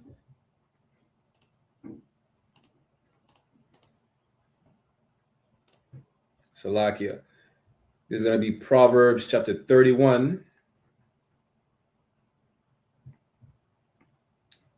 Bear with me 1 second.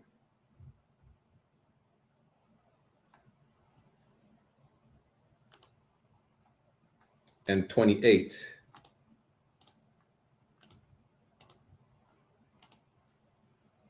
Matter of fact, I want to go back to 23 real quick. You know why? Because, like I said, y'all tune into Joel Muhammad's class. You know what Proverbs 31 and 23 is?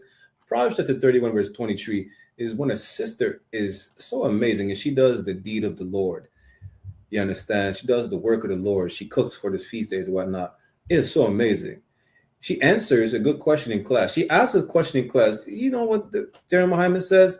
Give a hand to the sister. Who's your husband? Oh, that's such and such wife. You understand? Her husband is known in the gates. Right? Salakia.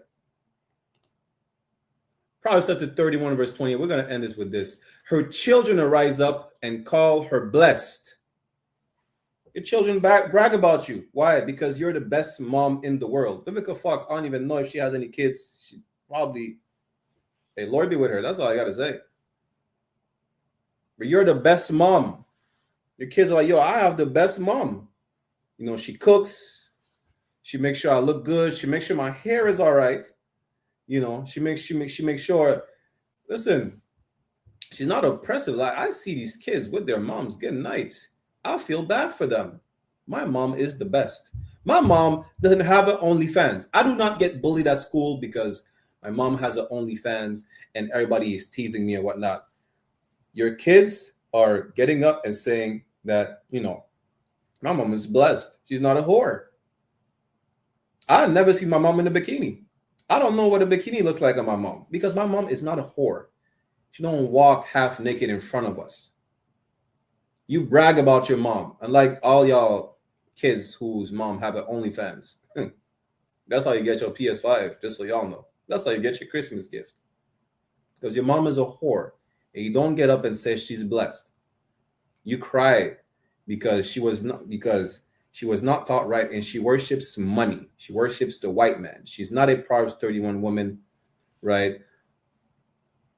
You should look for a woman that is not like your mom. You should want to be a wife that is not like your mom. You understand? Proverbs 31 and 28. Her children arise up and call her blessed. You're gonna brag. Listen, you're a Proverbs 31 woman with kids. They brag about you because you make the best food, because you make the best pastries. You make what? There's a little pastry. It's a chocolate. It's called the turtles. Chocolate with, like, I think caramel or something like that. You make the best turtles. You know, that's why. You make the best, what, curry goat or something like that. Pumpkin soup, you know, or whatnot. Whatever you make the best fries. You make the best, you replicate some food that you like what's it called again? Poke bowls. It's good. I tried it. But your kids brag about you because you're the best. Let me finish this verse and we're going to end it. Her husband also, not just the kids, but her husband also, and he praised her. It's not wrong. We played it last time in the show. It's not wrong to brag about your wife or your wives. She's the best. You understand? She don't argue with me. I don't have to tell her she's cute on mute. She's cute all the time. I like her when she's on mute. I like her when she's on speaker.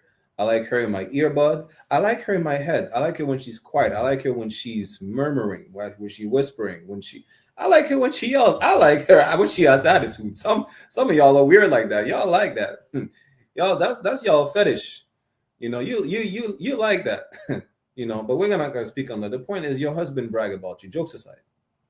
The kids brag about you. Your husband brag about you because you're a Proverbs 31 woman. That's what comes with being a Proverbs 31 woman. You know, you get bragged about in a righteous way. Not like Dr. Umar and his throat goats, but in a righteous way. My mom's the best. My wife is the best. Right? And how could your husband brag about you if you divorce him? With that said, we're going to end the class right here. Get the security announcements to Wada for everybody who tuned in. Make sure y'all click on the sign in and sign out links if you want to be in the school at the beginning of the end of the class. You know, do your attendance right. You understand? Passover is coming up April 4th. 2026 will be in Houston, Texas. Make sure you pay your Passover fee, $200 per person, 17 and up. Make sure you pay your tithes, isupk.com. With that, we'll see each other tomorrow for the Lashwan Kodash, which actually will be in French. We'll also have our scripture breakdown in French this Saturday at the community center, right? Taught by Officer 1000 Adiyar this Saturday. Our show Sunday, every Sunday, 1 p.m. Eastern Standard Time, 1 West Ground Zero. We have something new coming up as well. Stay tuned. With that said, make sure y'all tune into Joel Muhammad's scripture breakdown class on I.S.U.P.K. 1 West online classes. And we will see you next week, Israel. Shalom.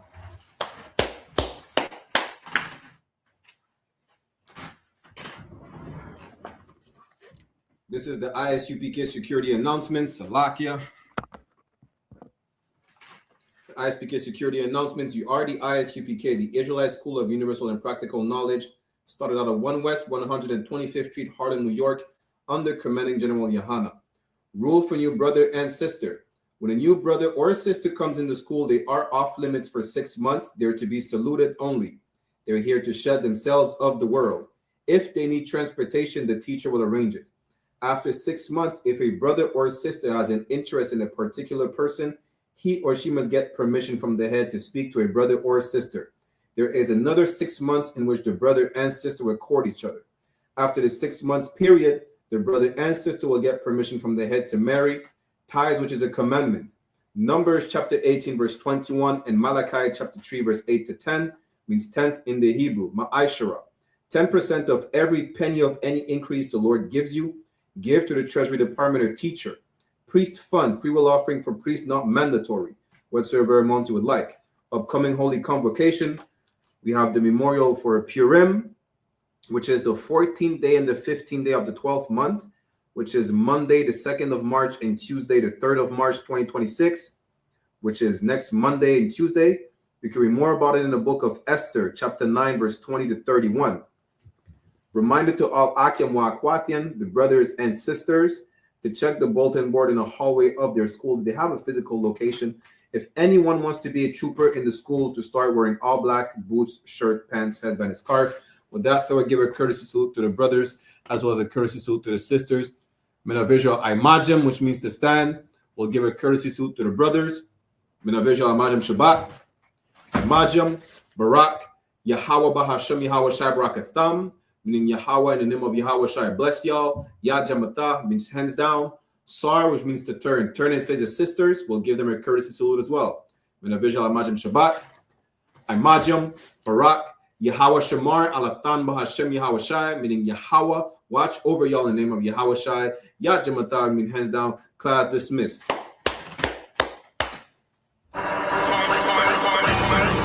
We have a gift that nobody can see, that was handed over to us to do something amazing. Take the gift, man. Take the gift. Take the gift, man.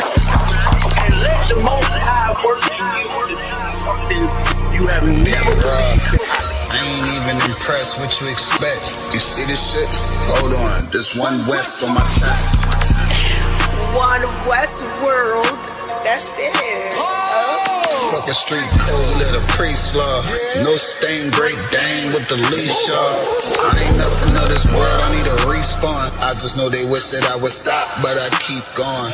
These fringes on my calf like a tube sock. I used to stuff the loose ones in my shoebox. And we came a long way from the curbside.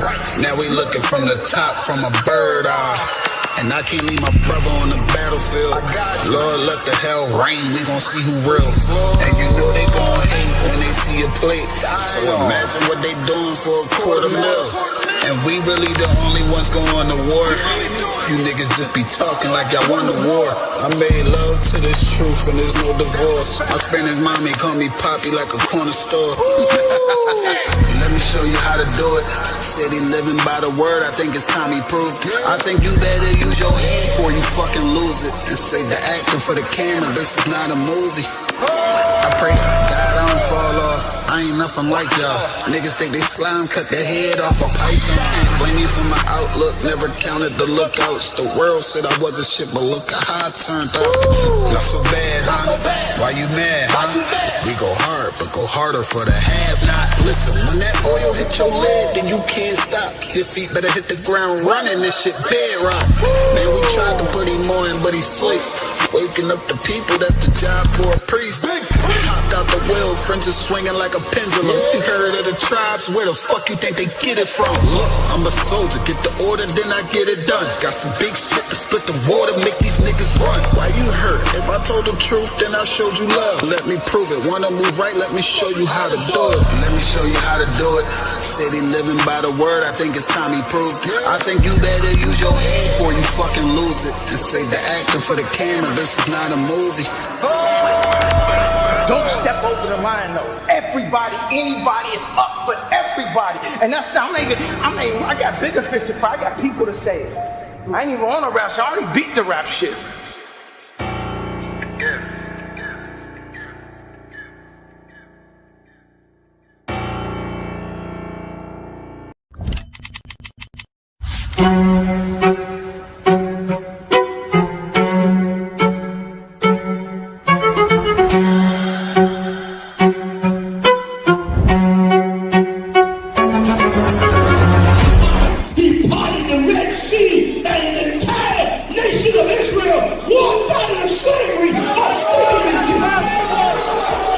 The I.S.U.P.K presents the Lord's 57th Annual Passover, April 4th, 2026 in Houston, Texas. You do not want to miss this one, Israel. Shalom. Hey, listen, brothers and sisters, man. If you like what you hear, hit the subscribe button, man. Subscribe to this channel. And also, please, go to isupk.com and pay your tithe. Drop me some cash so we can move around this planet like we need to, man, and do the things we need.